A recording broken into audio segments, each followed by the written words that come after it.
Hey everybody, welcome so much. Thank you for joining us today on Project Next. We're sitting down with Indianapolis City Councilor Jesse Brown, a bold independent Democrat who's made waves by challenging the establishment and standing up for accountability. Jesse was elected in 2023 to represent Indy's East Side, running a grassroots campaign that rejected corporate money. He's quickly become known for his willingness to speak truth to power, even when that means confronting people inside his own party.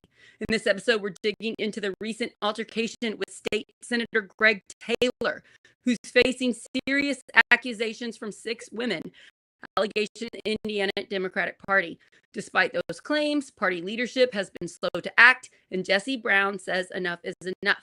Together, we're asking tough questions. How do we fight bullies in our own party, our workplaces, or even our personal lives? How do we hold people accountable, no matter their title?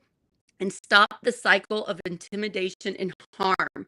This is about courage, truth, and the future of leadership in Indiana. So stay tuned. Thanks for joining us. Jesse, thank you so much for being here. How are you doing? I'm doing all right today. Thanks so much, Sarah. It's always an honor to be on the show. You were on one other time. We looked it up. It's March. You were on March when we were brand new. So thanks for taking a chance on a brand new network. And we've been friends ever since. Not close friends. You don't live close to me, but we talk every once in a while. And I'm just so thankful that you are actually an elected leader in my state and you're doing things the right way. And I actually see it working. Like you guys, for example, you helped encourage the stop of a data center in Indianapolis, right? Like, I don't know if that would have happened if you weren't on the council, honestly. Fair. I don't know. You don't have to, shout how great you are, but you can. But I'm going to just say, you are doing this the right way. When you mess up, you come out and say, I'm sorry. Or if you're wrong, you come out and say, I'm wrong, or I didn't. And I just feel like if more of us did this model, we would be in a lot better place instead of what politicians typically do, which is mess up and hide it, never admit it, make the mistake worse, deny, blame the other side when it's very obvious they're messing up. And then we don't like politicians. Shocker. Yeah, I'm just a regular guy.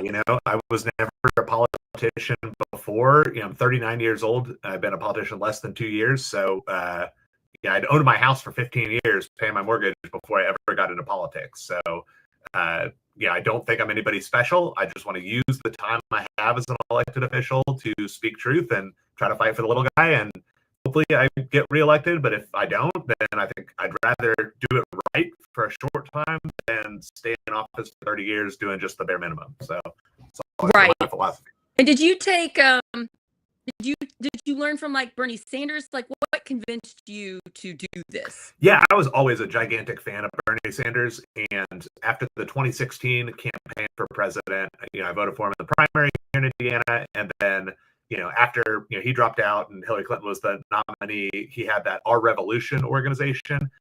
And they encouraged people like, hey, if you are frustrated, I ran for state party delegate that year and kind of went into this big confusing room downtown Indianapolis one day and kind of didn't know what I was doing. I was like, well, I'm not really sure how effective that was. My wife was a precinct committee person. She ran for that because of Bernie's advice. She got to do a couple important votes, but decided she couldn't kind of stomach being around all the insiders. And so she said she wasn't going to run. It is hard.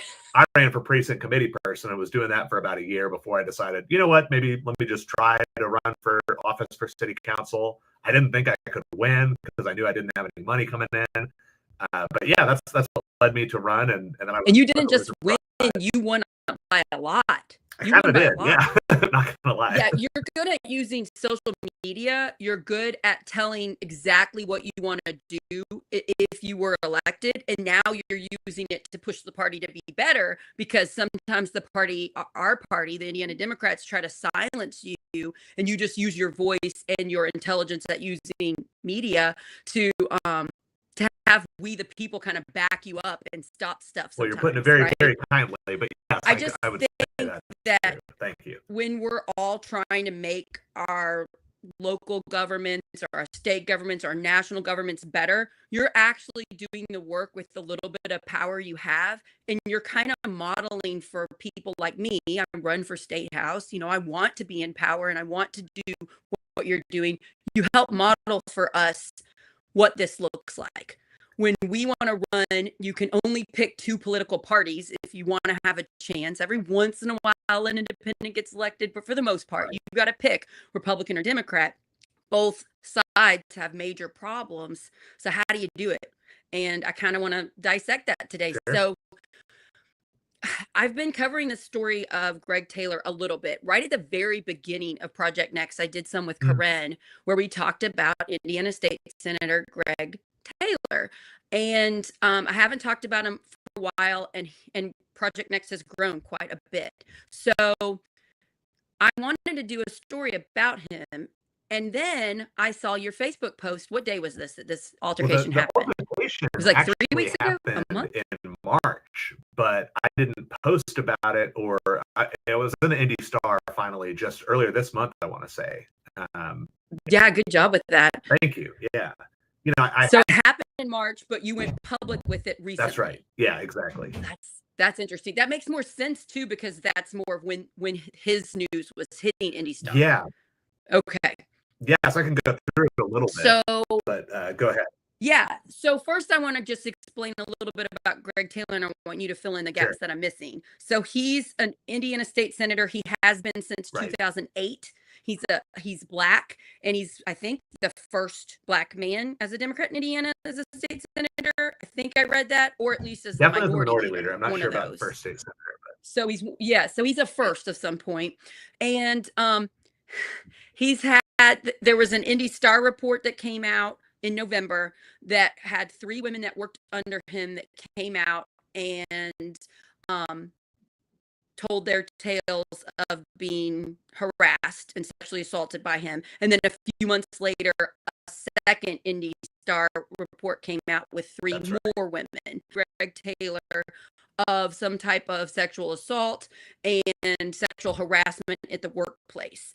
And that's right. And like we had one of the women on our show. Karen did an interview with her in June. So you can go back and check that. It's a Plots and Politics episode if you want.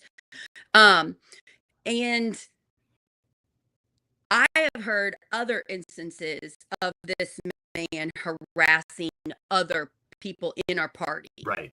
So, but I've asked them and they didn't want to come for us. And I am very thankful that you decided to make your altercation public.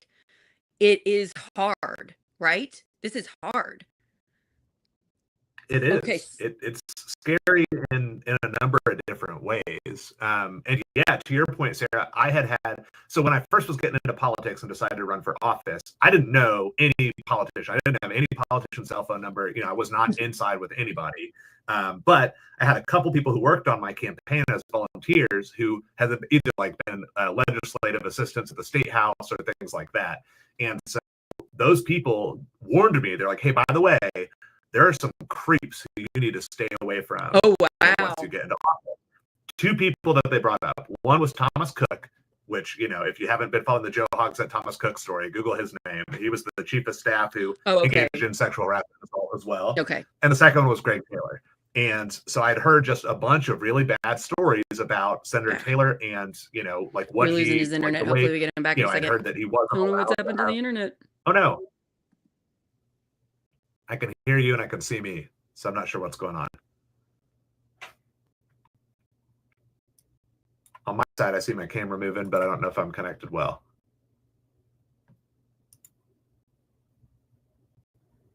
Worth trying to refresh, maybe? I'm going to hit refresh and see if I can get back.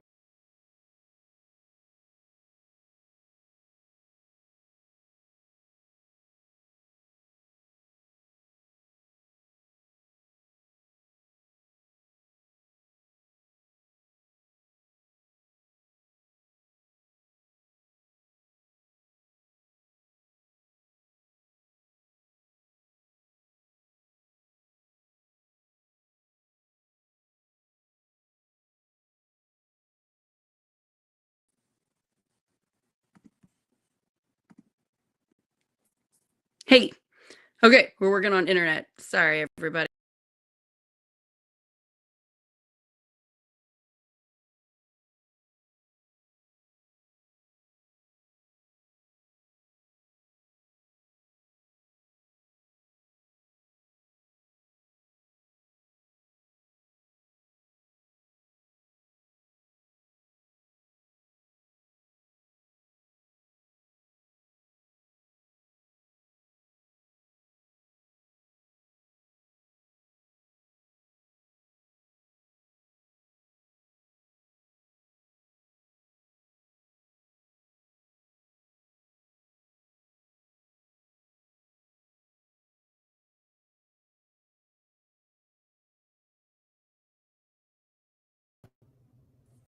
Hey, can you hear me?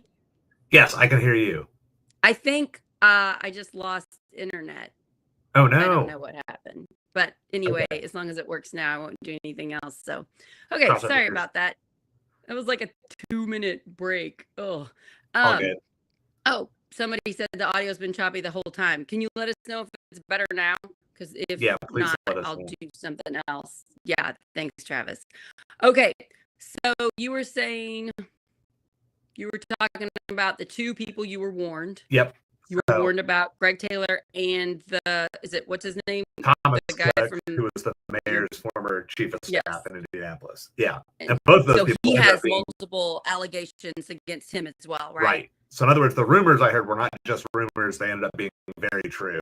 But the people that I heard Greg Taylor to have these bad altercations with were none of the 6 women. So I don't know if it's the same people you've talked to, Sarah, or if it's other Wow. people. But either way, it's not limited to just a few people. There's a lot of people out there who or anything, but it just seemed to be a very clear pattern to me. So because of that, after I saw the Indy Star articles, I believed them because again, I had talked to other women who had had these experiences.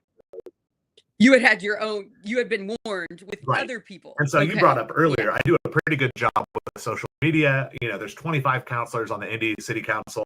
So, I mean, on the one hand, I do represent 36,000 people, which if you're in small town Indiana, that's a lot of people.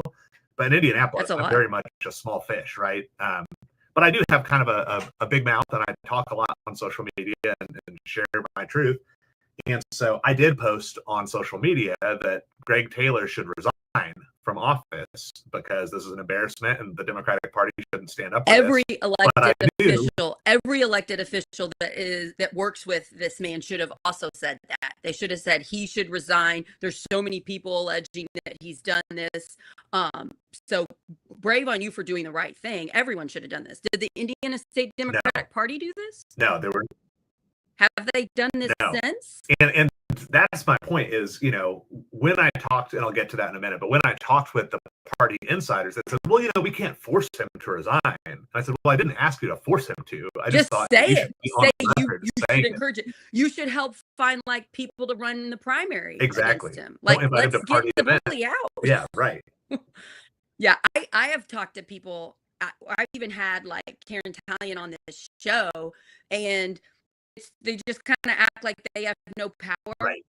And I'm like, well, that's the wrong way to act in this situation. You're the Indiana Democratic Party. You have a lot of power. You have a lot of social media. You get a lot of credit. You can say, we do not support this. We think he should resign. And instead, it's completely silent. Exactly. So they're kind of allowing this person to continue bullying people and it looks like allegedly a sexually assaulting women that work under him to continue. Right. I just kind of have a question for everybody that's remaining silent. Can you imagine your daughter in her 20s wanting to get involved in politics? Would you push her to work under him? Right. I'm going to guess these people that are remaining silent would not put a loved one in his staff. And I've talked to so many party insiders on private conversations, you know, not on social media, not where anybody else can see, who said, well, no, I would never let my daughter, I wouldn't let them even work in the state house. I wouldn't let anyone ride the elevator there. People get sexually assaulted and harassed all the time. So when you know that, it is your obligation then to say something publicly and change that system. So I agree with you, Sarah, and I'm really disappointed with a lot of powerful people. I feel like a lot of it is the old school way of doing things. Right. Like I've had people that I'm friends with message me before when I'm uncovering something not pleasant about the Democratic Party in Indiana say, we keep our Right. skeletons in the closet. We keep these things privately. We handle these things Yep. privately behind this. This is 2025. We got a lot of No. research on what's appropriate, what's not, what to do in the workplace when there's bullying and stuff. You have HR departments. There are tons and tons of records of information of the right way to handle things, and we are not doing it. That's right. That's exactly right. But so I want to make it clear, you know, as much as I feel very strongly about this, I did not, you know, engage in some months-long campaign to work really hard to force him to resign. I literally You made just like said 2 it. Twitter posts and said, I think he should resign. This is an embarrassment. You know, I think Destiny Scott Wells came out against. That's who I Yep. wanted to win Indiana Democratic Same. chair. I kind of suspect if she were chair right now, things would be different. I think so as well. Yeah. So, you know, that happened. I think it was like in December when the last Indy Star article came out that I last posted about it. Fast forward to March when it was the Marion County Democratic Party reorganization meeting. So it's the big, you know, we have, you know, theoretically we don't have all the slots filled.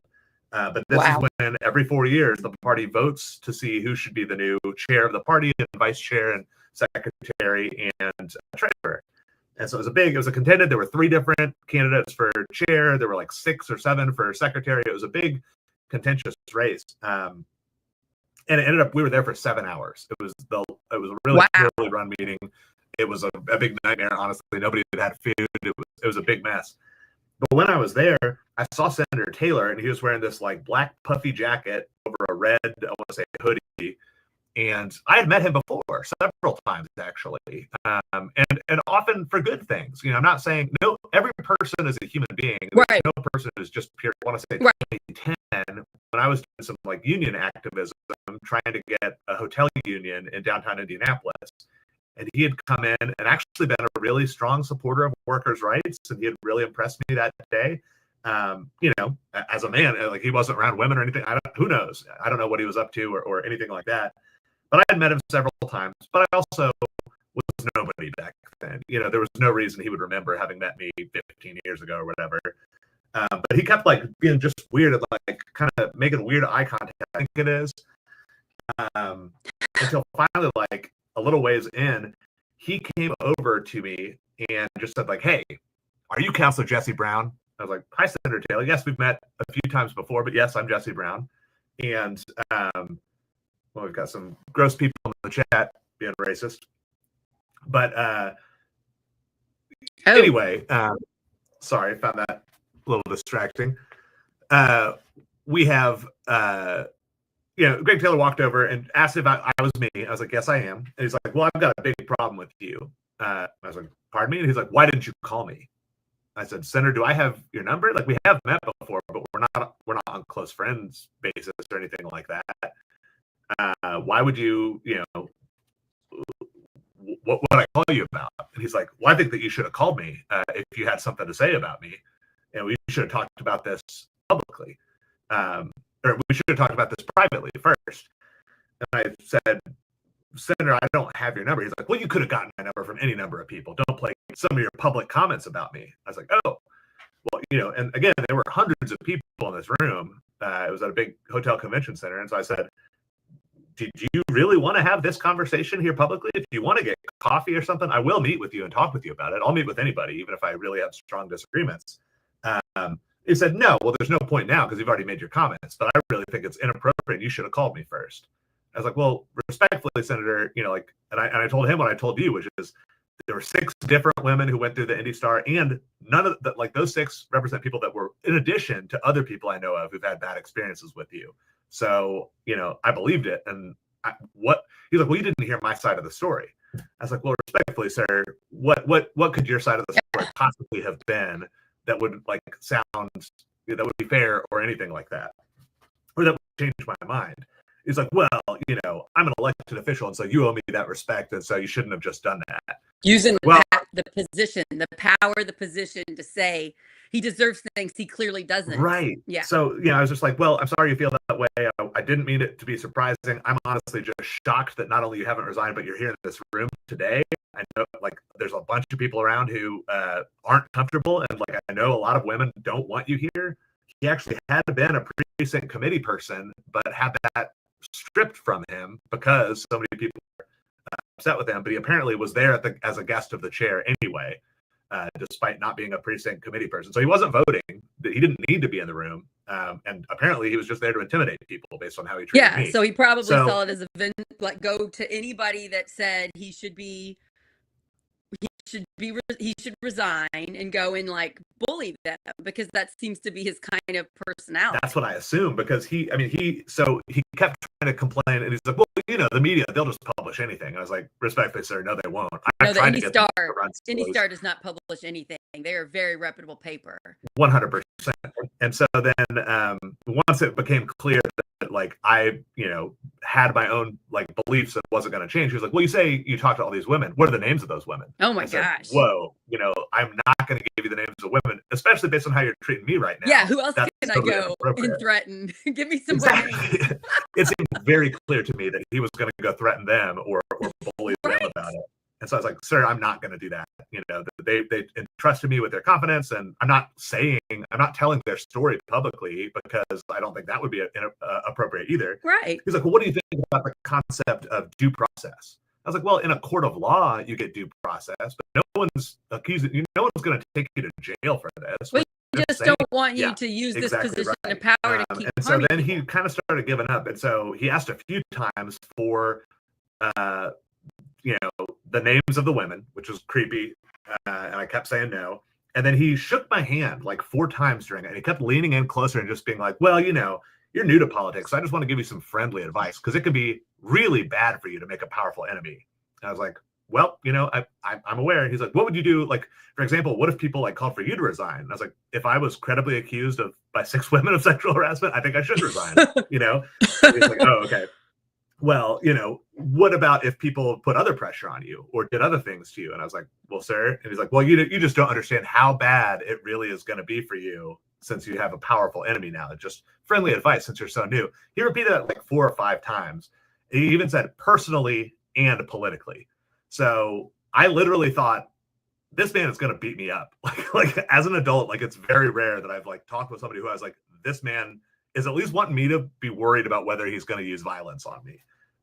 Which is how women feel all the time when we're talking to a man that is stronger than us. So yeah, I can identify with that. Yeah.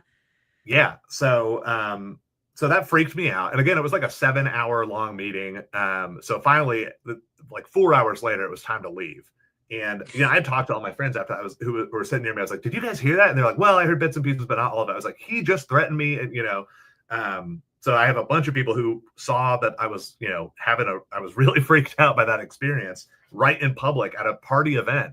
And so when it was time to leave, again, it was a big convention conference room in the hotel. And so there were a bunch of doors out of the ballroom or whatever that we were all voting in. So I was going out one door, but Senator Taylor was going out another door. And then he turned and saw me, and he walked over and made sure to hold the door. Again. Oh, no. We lost it again? Yeah, you're frozen on my side. Wait, am I back? Hey, can you hear me? What about now? Yes, yeah, I can hear you. I'm so sorry. I think my internet at home, they're like working on it. So I think it just drops and then it comes back on.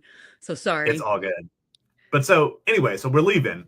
He goes to hold the door for me just to get in my face. And he says, oh, what's the matter? What's the matter, Councilor Brown? You look a little upset. What's the matter? Oh, are you upset? Gonna cry, Councilor Brown? What's the matter? Are you upset? Just like getting in my face like a middle school bully.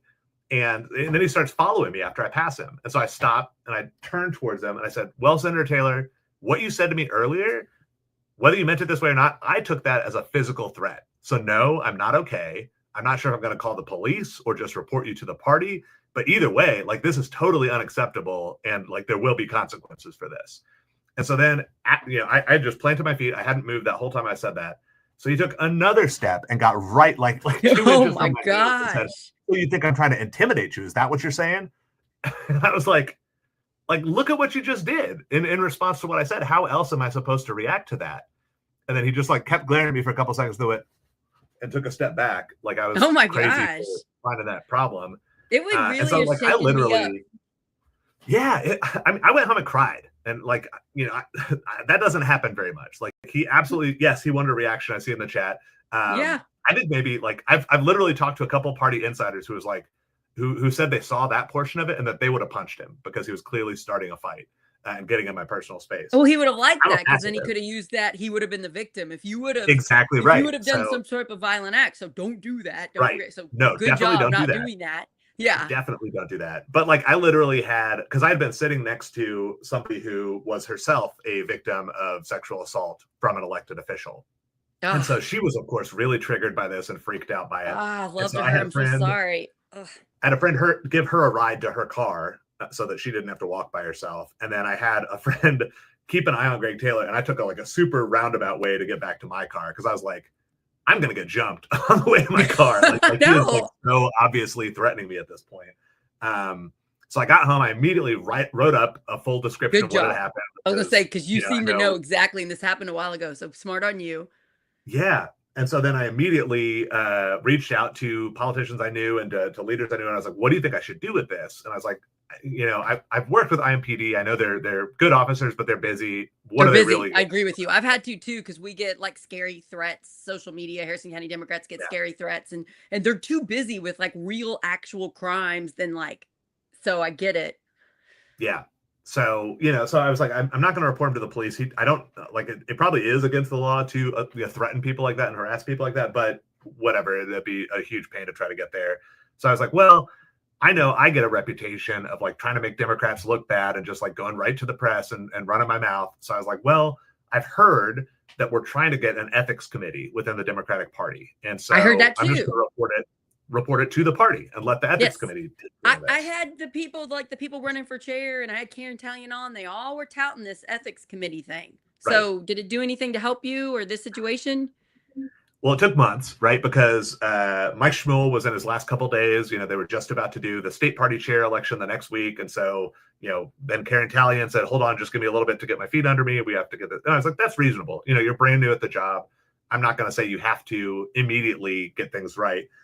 So it took a little while. But then finally in July, they interviewed me, and they had me go through a couple processes and like submit a written statement. And then they invited me to an interview at 8 a.m. at the state party headquarters downtown. And they said I could bring witnesses if I wanted to. I was like, well, I mentioned witnesses in my narrative because there were people who saw it, especially the second part. They overheard all of it and saw it. The first part, they saw the body language and caught bits and pieces, but they were like, I feel weird witnessing and, because I didn't have it in context. And right. I know they didn't hear everything. They just saw some stuff. It was all confusing. There was a bunch of people around. Not everybody heard. There wasn't somebody that like heard every single word. He did that on purpose. He leaned in close, talked quietly to you so other people could hear it. And we were the only two people within, nobody was closer than my friends. Right. But so then I gave a hour-long interview to the little subcommittee of the ethics committee who took me seriously. And I think they were all great people who like really asked good questions. They're like, okay, well, this is consistent with what you wrote down back in March. And, we think you're operating in good faith. Thanks so much for this. And we'll follow up with next steps. I didn't know this at the time, but that afternoon, then they interviewed Greg Taylor. And Greg Taylor apparently did bring a witness. And he brought, apparently, I don't know who it is to this day, but another elected official who claims to have been there the whole time during the first part and that he never said anything threatening to me. So wow, that is just straight up a lie. Like it's not like, oh, I heard it one way, they heard it the other way. Like, first off, there was no other elected official even close enough to hear it. And second of all, if you were close enough to hear it, he repeated himself 4 or 5 times. I've even had friends who were like, I definitely heard him say those words. I just didn't know the context. He claims he never said the words.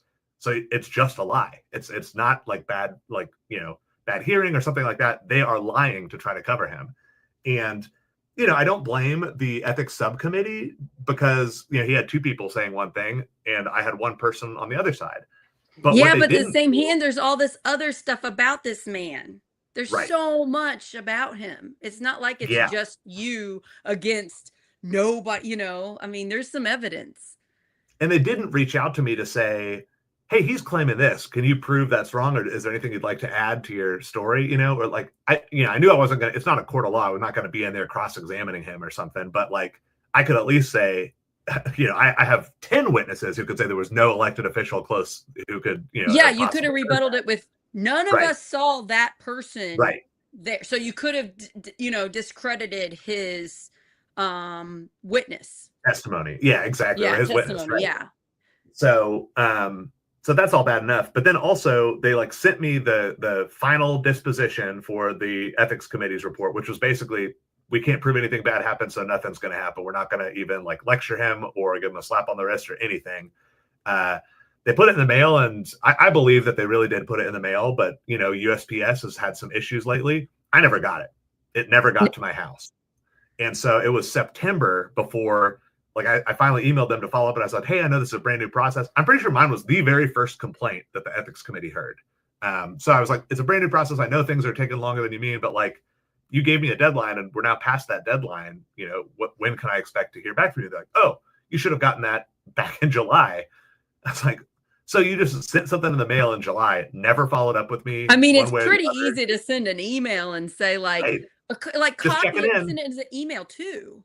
Yeah, I don't understand why you wouldn't. Just the slow mail, the one thing, that was it. The only way they notified me. And no, like, what is that mail where you pay a little extra to make sure they get it and certified then they contact mail? you when they get certified mail? That would have been maybe nice since this is so important. Yeah. So, okay. So they did at least, they did do some things. They have got this ethics committee. Good job. They did listen to you and were respectful to you. They probably don't know what to do when somebody comes with a witness and they're lying. They probably don't know what to do with that. So they need to handle that better. So maybe make some adjustments to the ethics committee, give you some time to say, here's what they're saying. Is there proof, Yeah. And then they need to do a better job of letting you know when they've figured out what they're going to do. So there's some room for improvement. Not saying people are awful. I'm appreciative that they've got this ethics committee. Right. So these 6 women that have bravely come forward on these Indy Star reports, when we know in our culture we like to attack women or anybody that comes out against someone that's in a position of power, when they come out and say something true, about what happened to them, we like to attack them. Our culture does. So that's pretty brave of them. Are they supposed to go through the Democratic Ethics Committee now in order to get the Indiana Democrats to do the right thing? Like what are next steps here? What do we do to put pressure on the Indiana Democratic State Party to do better? Right. I mean, and that was my point and again, I want to make it clear. I think that like the chair of the ethics committee and all the members of the ethics committee that I talked with are good people who really were trying their best to do the right thing. Yeah. But it didn't work. Right. Like the process is broken because I was like, this was the most blatant possible thing in public to an elected official, to a cis hetero white man elected official. I'm the hardest person to victimize in our society. And if I can't get justice, like for some very basic like lies that happened, and again, it's not about me because he never would have even known who I was or come up to me, except for the fact that I was standing up for the women that he had done this to.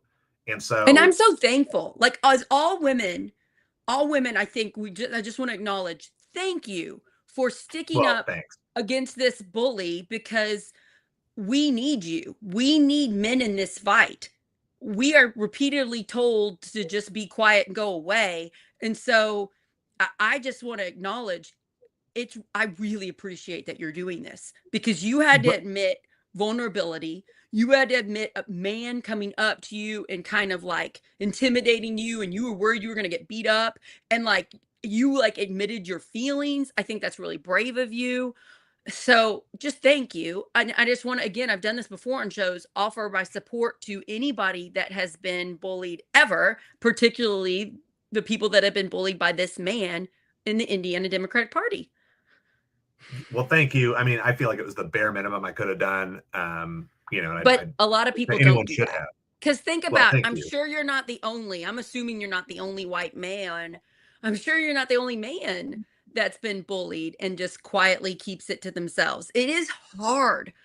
it is hard to come out and say this person did this to me. And I kind of want to talk just a little bit about these personality types because they Mm, get into roles of power by intimidating, by threatening, and they scare most people. So most people stay silent. They don't want, like, there's a lot of like blackmail, bribery type stuff behind the scenes. Like they yep. find dirt on you and act like they're going to come out and say the dirt if you go against them. There's a lot of that going on. I have a lot of that in Harrison County politics right now. And so it's hard. So we kind of need to, I just want to, let's examine this personality type. And what do we do to stop it? You're doing a good example.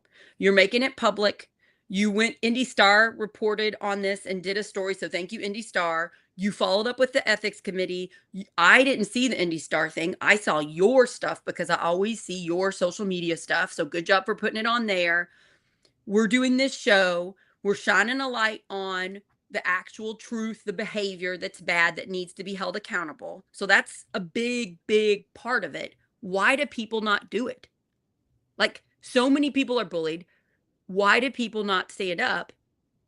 And we need to realize and have empathy for them, because I have friends that have been bullied that don't come out and say what was done to them. I'm sure you do Sure. too, Yeah, you know? absolutely. And on one hand, I get it. And on also, I'm really privileged. I don't have to worry about getting fired from a job for Right. speaking out. That's a lot of what this comes from. Or like your reputation being tarnished or people not believing you, or like, we just kind of need to look at our culture and recognize there are reasons people stay silent. Oh yeah. And Yeah, big time. if I was a woman that was assaulted, it would take me a long time to decide if I wanted to say something vulnerable like that. I mean, we got to acknowledge how hard that is.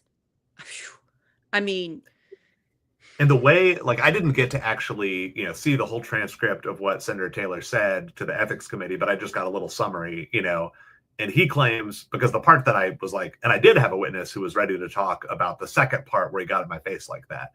He claims that he was like, well, no, you just obviously looked upset. Councilor Brown looked upset, and I was genuinely concerned for him. So I was just asking out of concern. And, total crap, that's total BS. But I've talked to other elected officials who've worked with Greg Taylor who said that, like, he just operates in this weird gaslighty way that makes you question yourself. Was I misremembering, or maybe I'm racist or something? And it's just like, I can't handle talking to a black man. so that's a yeah, that's a technique, it's a technique. We need to examine. They're really good at gaslighting. They Oh, yeah. turn it so that they're the victims and you're the bad person really well. They're also good at like Right. taking a little bit of truth and twisting it so that they're the good people and you're the bad. And like they are so convincing.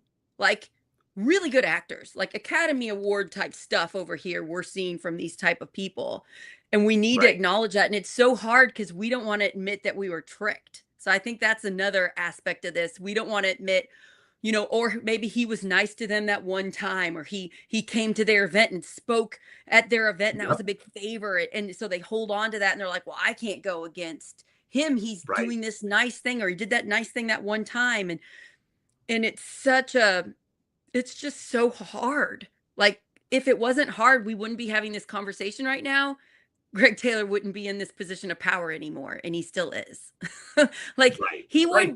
would be our minority leader in the state Senate if those Indy Star report didn't come out, right? Yes, mean, absolutely he would. He still he would be was, even running. after the Indy Star came out for a little while. It took a lot of effort even for them to take a vote to remove him as minority leader. Yeah. And I mean, I think one piece of this is, and it's very easy to have happen in politics, is individuals get so much of an ego and they feel like they are just so important, and that the most important thing in the world is for them to keep their seats. And then they can think that about other people too. It's like, well, yeah, Greg Taylor has all these problems, but we have so few Democrats in this state. We have to protect the ones we have. Like, oh, there's so few black men in politics. We have to protect the ones we have. Find another one. There are so many, like, There's I could so name many 10 great black men black out there male that would friends do of mine much who could do better. 100 times that. Yes, Let's right. find one. Let's find some and encourage them to primary, and let's give them Right. support. I mean, Yeah, that's so stupid because he's in an area where Democrats get elected. Oh yeah, he's in So an area what where shouldn't we sometimes he have the doesn't even get best? a Republican on the ballot. Sometimes it's uncontested, Oh my Yeah. gosh. Yeah, so that's a Yeah, really poor excuse. And let's totally. just use the Totally agree. facts. It's like we're so worried about the other side saying bad things about us that we can't be truthful and open and honest. Do the right thing. Yes. If you look at favorability of the Republican Party nationally, low. Democrat Party nationally, low. I think a Right. big part of that is because we don't trust either party. I don't Sure. trust the Indiana Democrats, even though I consider myself one. I'm running for state house again, and I have major problems with how the party is being ran. We have to call it out. Like, I Have think to. it makes more of an impact when I am on this team and I'm calling it out.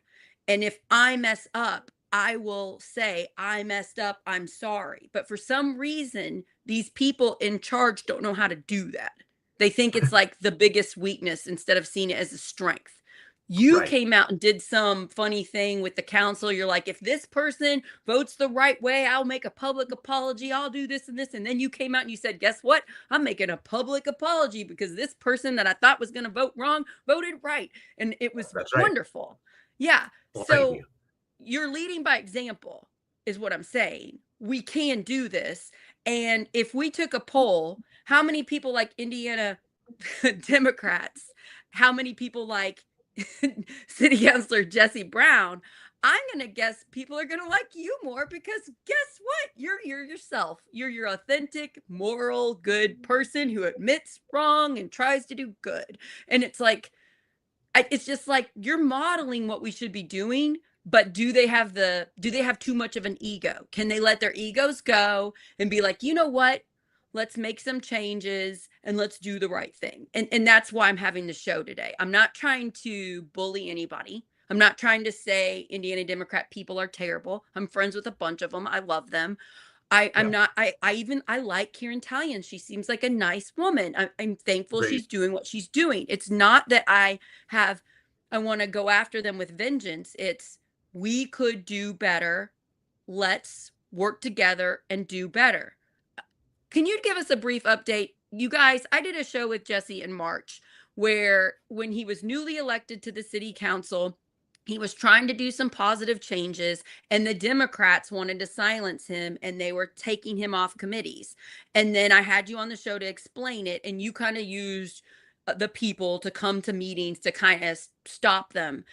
But can you update us? Are you on a bunch of committees now? Are they working with you better? What's going on? Because I live in Southern Indiana, not Indianapolis.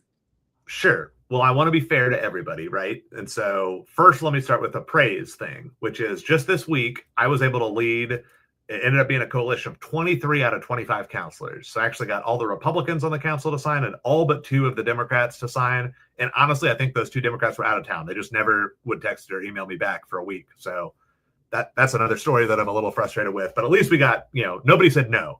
But we got all of us to push back against an electric bill rate increase. And so I was able to kind of take some leadership there and people worked with me just fine and were very kind and gracious about it. And so I want to say thank you to all of them. And again, any critiques I have are not just you are a bad human person and you need to go to hell and I want bad things to happen to you. That's never, ever what I mean. I just think that if you're doing something wrong politically, you should be held accountable. Still wish you the best as a human being. And, I'm a Christian. I still believe in redemption and want, I love you. I want you to do well. But anyway, You're just trying to hold the work accountable like you do in a yes. job. So, which you are in a job. when I first got elected, I was only put on 3 committees. And as you mentioned, they were very clearly going to try to take those committees away from me. But when every Republican got elected onto the council, they are put on at least 6 committees. And the only reason that that's not required by law or anything like that, the only reason is because they wanted to have independents or different political perspectives on all the committees, since there's a lot more Democrats than Republicans in Indianapolis. But then they kicked me out of the caucus, so I don't get to caucus with Democrats, even though I'm an elected Democrat. They kicked you out of the caucus? Oh, I saw that when I was looking up stuff about you, and I was like, is that true? Oh, yeah. Yep. So they don't invite me to their closed door meetings. The counselors, the counselors voted? Is that who did it? Yep. Uh-huh. Yeah, it was could like they have a vote at the next vote. meeting and put you back on? They could, but they haven't. Nobody's introduced, as far as I know, a motion to bring me back onto the caucus. And so, hurts, obviously. I'm like, ouch, I would okay. hurt my feelings. But, whatever. If they think that I'm not actually a Democrat, if they think that I'm not, entitled to do what my constituents want me to do, well, then surely I deserve at least as much representation as a Republican, right? So you should be on 6 committees like the Republicans. They refuse to. They have not ever explained why publicly. They've not ever explained why privately. It's just, we don't like you, so we're not going to give you as much political power. But I am a representative of my district, right? And so, your personal beef with me is actually disenfranchising 36,000 people on the Near East Side of Indianapolis. And so, no, they haven't moved at all from that. And again, it's just, like Karen Talion, it just kind of seems a little petty. I'm having some petty problems with Indiana Democrats, the Central Committee. I see some pettiness, especially with Destiny Wells, with what they did with her. A lot of petty, taking things personal when we're just trying to make the state better. That's right. There was a Teamsters 135 went on strike. They're actually on strike on 2 different locations right now. People should go visit them in Shelbyville at the Horseshoe Casino, or at Bruin up at 25th and Andrew J. Brown here in Indianapolis. But I was on the picket line with the Teamsters at this big rally at 25th and Andrew J. Brown. A couple different of my friends who are elected officials came out there. Representative Mitch Gore came out. There were a few other people who came out, and Chair Talion actually came down to the picket line, which I thought was awesome. Nice. But then the Democratic House Dems social media took pictures that didn't have me in it, even though I've been there longer than anybody else. I was the first elected official to be on that picket line. They took a bunch of pictures that Karen Talion and others were here. You're more popular. I was like, this is me. We're both on the same side on this one. We're both giving speeches, supporting each other. I would have shared that on my Facebook because I saw that post. I would have shared it if you were on it. I didn't share it. So, they're hurting themselves here. You're more popular. They're probably taking that personally. I don't know. Right. Which, like on the things we disagree with, sure, disagree with me and you can, cut me out or whatever. But like, why not work together when it makes sense to work together? To put the people first? Shock. You would think, right? I'm thankful you're still with us. I'm thankful you're using your position of power. I know you're making a lot of friends. You might not be making a lot of friends on the council or at the very top of the Indiana Democrat Central Committee, which I have to say, same, probably. Right. But you are making a lot of friends. A lot of people know you in the state. The people that elected you, I know, are really proud of you.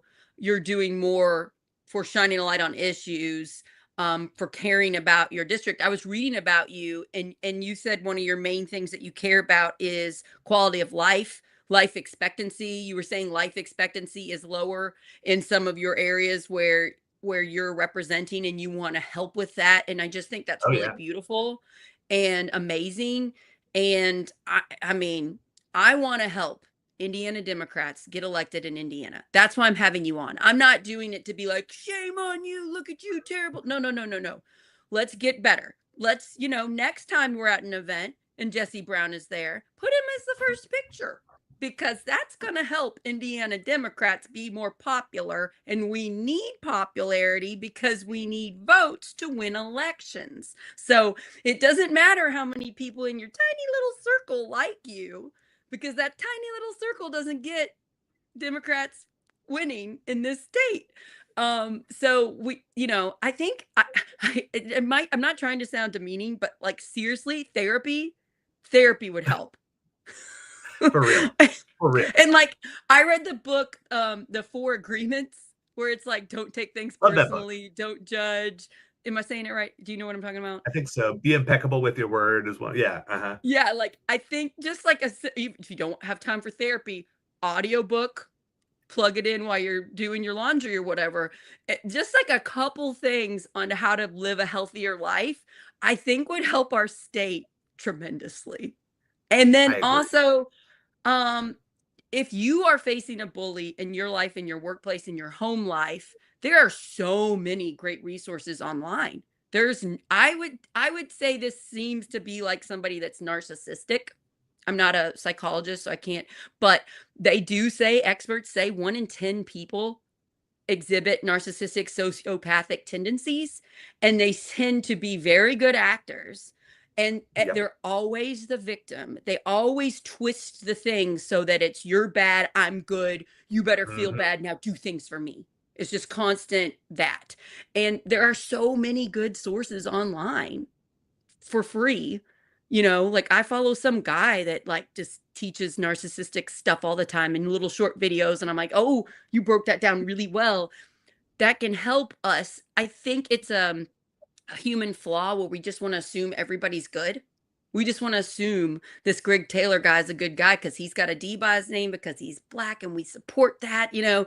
And it's like, no, 1 in 10 people are most likely don't have empathy for others, but they act like they do. You know what I mean? What do you think? And the structures are how we keep people like that in check, right? So if we had a system where you knew if you acted like that at a party event, you were gone, you know, or if you knew that like now everybody is going to call you to resign, you know, like then you won't act like that. Like even bullies respect boundaries when they can see them clearly held because they care about themselves the most. Right. So like Greg Taylor doesn't want to lose his position, but since he can get away with bullying people and there's no accountability, he's going to keep doing it. So even if he stayed in his position of power, but was held accountable from now on, that's better. But exactly. There hasn't been any change to show that's happening, right? There's no reason for Greg Taylor to treat people better right now. Right. Yeah. I mean, like that was my, and I wasn't trying to, and I know I was the first ever ethics complaint. They are interested in changing it and fixing it. I'm not saying they're bad people or they'd set me up to fail or anything like that. Not at all. They can fix it. It's brand new. Yep. I said, you know, if as of how the ethics committee is right now, if a victim or a survivor, you know, came and was like, hey, I think about filing a complaint, I would say, don't. Like go to the police, go to someplace else, because right now the party's not doing it right. So until they get that fixed, you know, like be careful.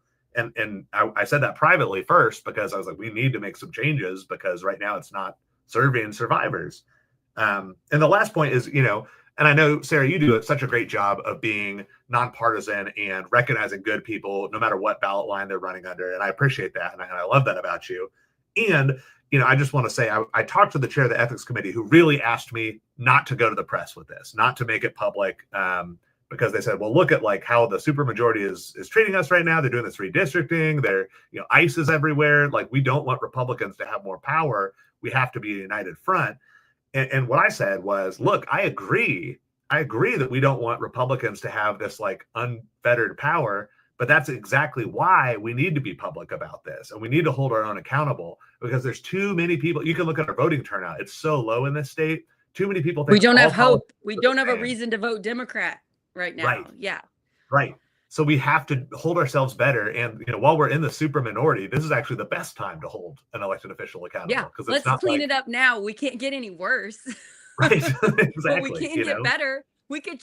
I feel like we're doing the same things over and over again and expecting different results when we should be making major changes. We should be following those like Destiny Wells that like have figured out things, that are very smart and are willing to lead us.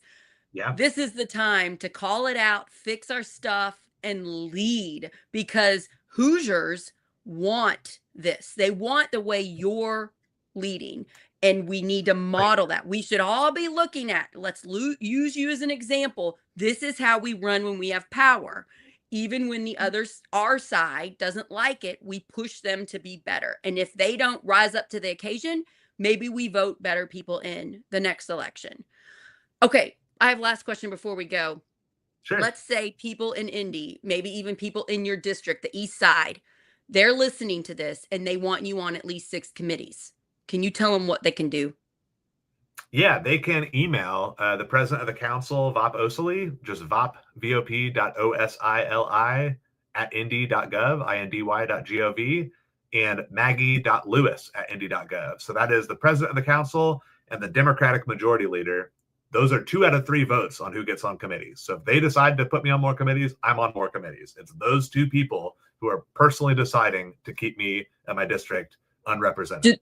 Do these people need to be in Indiana, in Indianapolis, in your district for it to count? there is no force that can compel them to do this. So they could choose to make up any excuse they want for why they're ignoring people. I can tell you hundreds of people have already emailed them about this and they've not even gotten a response. But at the very least, let them know people are still paying attention to this and still care. I'd appreciate it. I would say, even if you're not an Indy and you care about this and you care about Jesse or this state, I would say go ahead and email them. Can't hurt. I want you on more committees. Thank you. My brother lives in Indy. I go up there. I see people suffering. I see that things could be better. So much better. And it means a lot to me that you're fighting to make the city better. And it's upsetting to me that your power is being limited by people on our side. Let's get over it. Let's do the right thing. Also, you weren't just like me. I read you were a former teacher. Is that true? Yeah, I was. I actually, even though I'm a huge public education fan, I actually worked in a charter school for 3.5 years. So I was a teacher in a charter school. I taught at a Catholic school for 18 years. Okay, yeah. So, I mean, Cool. yeah, and I'm trying everything I can to save public education. So that's funny. Sure, So yeah. that's neat. So if you're watching this and you're like, I get you a better job than some of these people in power that, they're talking about, please run for something. This is the time. Yes. Get involved in your political party, whatever side it might be, and get yourself on the ballot for this next primary. It's going to be May 5th. You start like signing up for it in the new year, like in January, you fill out your paperwork for it and you get on the ballot. You don't have to be an expert. You weren't, Jesse. You didn't know a whole lot. You just followed Bernie Sanders, which I did too. He made me get more involved. I really believed in what he was doing. I love that man. I hope he lives a lot longer. It makes me nervous. He's getting older. And you don't have to be an expert. You just have to be like, oh, I could be better than that. And if you're interested, I would love I was just going to say, shoot me an email because I will give my best tips to anybody who wants to run for office. And that includes if you want to run in my district and think you could do a better job than me, you might be right. I would love to give you all my tips and make sure I'm not like hiding things from you or making your job harder. I think democracy works better when there's a healthy debate. I'm glad there's primaries. Different options. So let me help you. Yeah, that's really beautiful. That shows you're here for the right reason. You're not here for power. You're not here to make it about you, to make it a narcissistic me. Are you trying to not believe me and listen? No, you're trying to actually help the people in your district that need help. And we need more Jesse Browns in office. So he's going to help you. I will help you. Hopefully your political party has a county party. That's where I would go if you're thinking about running for something. I know that I'm on leadership team Harrison County Dems. We're having a meeting November 11th at 6 at the Harrison County Community Foundation to help answer questions for anybody thinking about running for something. And then we help you with the paperwork. So, there are places out there that will help you. You don't need to know everything. Also, like your clerk's office helps you. My Republican-led county clerk's office is nothing but help every time I go there. You can legit just get all your paperwork filed there. They can take you through the whole thing. So don't let paperwork scare you. We need people, you listening, you clearly care if you're listening to this. We need you to run for something and we needed you to help find other people, right? I mean, 100%. Yeah, we need good people. And like you said, you don't need to be an expert because you're an expert at your own life. And that's what's missing in our state government is people who have real world experience and really know what it's like. Oh, like a regular person. Exactly. Yeah. We need people with like different incomes in positions of power. That's really 100%. important. Yeah. That's a really good point. Also, all you have to do is be willing to learn. Don't go in there thinking you know everything. That's holding us back. People are like, well, I know this is how we've always done it. I'm not changing. And that's hurting us so much. We've got to be like, I'm willing to learn new things. I bet you've learned a lot. Oh my gosh. Every single month, I look back at like Jesse Brown 1 month ago. I was like, man, that fool didn't know anything. I know twice as much now. And I figure as long as that keeps being true every month, I'm on the right trajectory, So I remember how like naive I was like a year ago and how I thought all these people in charge cared about us. I'm like, oh, poor Sarah, a little naive. And then people come to me with stories like they're shocked their political person in power didn't care about them. And I'm like, oh, that's so sweet. You thought they cared about you. I'm like, Oh, Yeah. it's like we laugh so we don't cry, you guys. Laugh so we Yeah, don't cry. exactly right. But yeah, I've learned a lot this year. Especially, I worked so hard to get Destiny elected. I was Oh, I talking to know. people on the phone for hours. Same. I was crying. I was crying when she didn't get it. And Tim Peck had major surgery. I physically could not talk to him. He was in so much pain. So I told his wife, I was like, don't tell him. And I was like, I need my You can't friend. handle this. Don't tell him that she's like, he's in so much pain and his pain medicine's burning up and he's just yelling. I'm like, don't tell him what happened then. Yeah. But Yeah. oh man, good times, good time. But you're making a difference. So if you're not following Jesse Brown on social media, it's Jesse for Indy. What is it? What's your stuff? Yep. Jesse for Indy on pretty much all socials, or you can find it's like me with a megaphone or yelling on Facebook, so it's pretty easy to see which Jesse Yeah, Brown he's is on me. almost everything. Yeah, so follow him. His social media is a great example of how we do this. Yeah. Well, you're very sweet. Thank you, Sarah. Yeah, I'm really proud of you, my friend. Please Right back message me at or you. call me if you ever need a friend. Like, I can't believe you went through that March thing. That sounds rough. And Yeah. I also know that, like, if I get accosted, if I have hard stuff, which I do, I could talk to you because not everybody 100%. gets how hard it is, but also wonderful, right?